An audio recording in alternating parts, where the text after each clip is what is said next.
മുണ്ടക്കൈ ഉരുൾപൊട്ടലിൽ കാണാതായവർക്കായി ഇന്ന് വീണ്ടും തെരച്ചിൽ.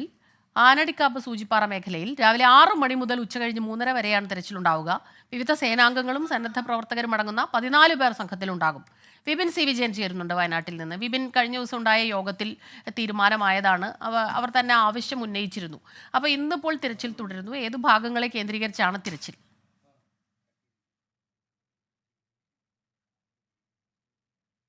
തിരച്ചിൽ 6 മണിക്ക് തന്നെ ഇന്ന് ആരംഭിച്ചിട്ടുണ്ട്. ഈ ആനടിക്കാപ്പ് മേഖലയിലാണ് ഇപ്പോൾ ഇവർ ഇറങ്ങിയിരിക്കുന്നത്. 16 അംഗ സംഘമാണ് ഇറങ്ങിയിരിക്കുന്നത്. അവർക്ക് ഉപകരണങ്ങൾ എത്തിക്കാൻ വേണ്ടിയിട്ട് ഒരു 10 ആൾക്കാർ കൂടി കൂടെയുണ്ട്. കാരണം അവർ തന്നെ ഈ ഉപകരണങ്ങൾ കൂടി ചുമന്നു പോകുമ്പോൾ അവിടെ എത്തുമ്പോഴേക്കും ക്ഷീണിക്കുന്നു എന്നുള്ളൊരു പരാതി ഉണ്ടായിരുന്നു. അതുകൊണ്ട് തന്നെ അതിനായി പ്രത്യേകം മറ്റൊരു സംഘം എന്നുള്ള നിലയ്ക്കാണ് ഇപ്പോൾ ഇറങ്ങിയിരിക്കുന്നത്. നല്ല രീതിയിലുള്ള കോട ഈ പ്രദേശത്തുണ്ട്. അതുകൊണ്ട് തന്നെ തിരച്ചിലിന് ഈ രാവിലെയൊക്കെ ചെറിയൊരു ബുദ്ധിമുട്ട് നേരിടും. എങ്കിൽ പോലും അതിരാവിലെ മുതൽ തിരച്ചിൽ ആരംഭിച്ചിട്ടുണ്ട്. ഇന്ന് 3:30 വരെയാണ് ഈ തിരച്ചിൽ നടക്കുന്നത്. ഈ സൂചിപ്പാറ മേഖലയുടെ ആ വശത്തായിരിക്കും ഏറ്റവും കൂടുതലുള്ളൊരു തിരച്ചിൽ നടക്കുക.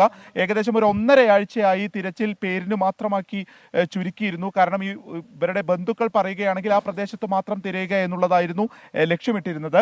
അങ്ങനെ തന്നെയാണ് കഴിഞ്ഞ ദിവസങ്ങളിൽ നടന്നിരുന്നത്. പക്ഷേ ചീഫ് സെക്രട്ടറിയുടെ ഒരു അടിയന്തര യോഗം ഇവിടെ കൽപ്പറ്റയിൽ വെച്ച് നടത്തിയിരുന്നു. ഈ അവലോകന യോഗത്തിലാണ് ബന്ധുക്കൾ സൂചിപ്പാറ മേഖലയിൽ വീണ്ടും തിരയണം എന്നുള്ളൊരു ആവശ്യം ഉന്നയിച്ചത്. ഇത് പരിഗണിച്ചുകൊണ്ടാണ് ഇന്നലെ 14 അംഗ സംഘത്തെ നിയോഗിച്ചത്. NDRFന്റെയും ഫയർഫോഴ്സിന്റെയും മറ്റ് സേനകളുടെയും ഒക്കെ പങ്കാളിത്തത്തോടു കൂടിയിട്ടുള്ള ഒരു സംഘത്തെയാണ് രൂപീകരിച്ചിരിക്കുന്നത്. ഒപ്പം ഇവിടുത്തെ സന്നദ്ധ പ്രവർത്തകരുണ്ട്. ഇതിനു മുൻപ് തിരച്ചിൽ നടത്തിയിരുന്ന റിപ്പൺ ടീമുകളിലുള്ള 8 പേരടങ്ങുന്ന ഒരു സംഘമാണ് ഇപ്പോൾ തിരച്ചിൽ ആരംഭിച്ചിരിക്കുന്നത്. ഇപ്പോൾ ഫോറസ്റ്റിന്റെ ഉദ്യോഗസ്ഥൻ ചേരുന്നു. എങ്ങനെയാണ് ഇന്നത്തെ ഒരു തെരച്ചിൽ എങ്ങനെയാണ്? ഇന്നത്തെ തിരച്ചിൽ എന്ന് പറഞ്ഞാൽ 14 ആൾക്കാരാണ് ഇറങ്ങാൻ തീരുമാനിച്ചത്. അതിൽ ഫോറസ്റ്റ് പേര് 2 ആൾക്കാർ കൂടി എക്സ്ട്രാ വന്നിട്ടുണ്ട്. അതിൽ വഴി കാണിക്കാനും കാര്യങ്ങൾക്കായിട്ട് അവർ താഴോട്ട് ഇപ്പോൾ ഇറങ്ങിയിട്ടേ ഉള്ളൂ. പിന്നെ വളരെ ദുർഘടമായ വഴിയാണ്. എന്നാലും ഇപ്പം കുറേ കാലമായിട്ട് ഇപ്പോൾ ഇവിടുന്ന് നമുക്ക് ആ ഉരുൾപൊട്ടലിന് ശേഷം തന്നെ കുറേ പ്രാവശ്യം ബോഡി ഇവിടുന്ന് തിരിച്ചെത്തിച്ചിട്ടുണ്ട്. അതുകൊണ്ട് തന്നെ വഴി ഇപ്പം കുറേ ബുദ്ധിമുട്ടില്ലാതെ പോകാൻ പറ്റുന്നതാണ്. ഇനിയിപ്പോ അഥവാ ഇവിടുന്ന് എന്തെങ്കിലും ശരീരഭാഗങ്ങളോ എന്തെങ്കിലും ലഭിക്കുകയാണെങ്കിൽ തന്നെ അത് എയർലിഫ്റ്റ് ചെയ്യാനുള്ള സൗകര്യം കൂടി ഉണ്ടാവും. ആലോചിച്ചിട്ടുണ്ട്. ഇന്നലത്തെ കളക്ടർ മീറ്റിംഗിൽ അതൊക്കെ ആലോചിച്ചിട്ടുണ്ട്.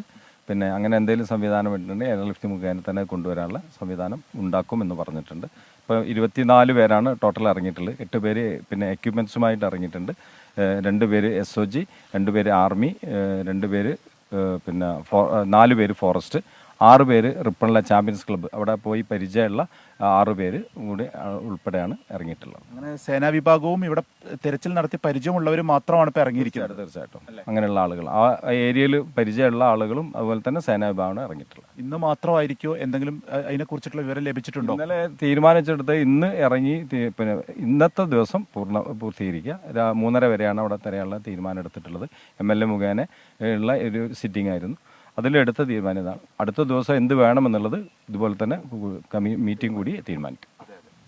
ഇന്നത്തെ ഒരു നടപടികൾക്ക് ശേഷം സ്മിത, ഇങ്ങനെയാണ് ഇപ്പോൾ ഇവർ തിരച്ചിലിനായിട്ട് ഇറങ്ങിയിരിക്കുന്നത്. ഇന്നലെ MLAയുടെ നേതൃത്വത്തിലുള്ള ഒരു യോഗം നടന്നിരുന്നു. അതിനുശേഷം ഇപ്പോൾ 16 അംഗ സംഘം വീണ്ടും ഈ മേഖലയിൽ തിരച്ചിൽ നടത്തുന്നു എന്നുള്ളതാണ് ഏറ്റവും പ്രധാനപ്പെട്ട ഒരു കാര്യം. കാരണം ജനകീയ തിരച്ചിലൊക്കെ ഏകദേശം ഒരു 1.5 ആഴ്ച മുൻപ് തന്നെ നിർത്തിയിരുന്നു. അതിനുശേഷം ഇപ്പോൾ ആവശ്യം ഉന്നയിച്ചത് പ്രകാരം വ്യാപകമായ ഒരു തിരച്ചിൽ കൂടി ഈ ചൂരൽമല മേഖലയിൽ നടക്കുന്നു. ശരി, ഇന്നിപ്പോൾ തിരച്ചിൽ തുടങ്ങിയിരിക്കുന്നു.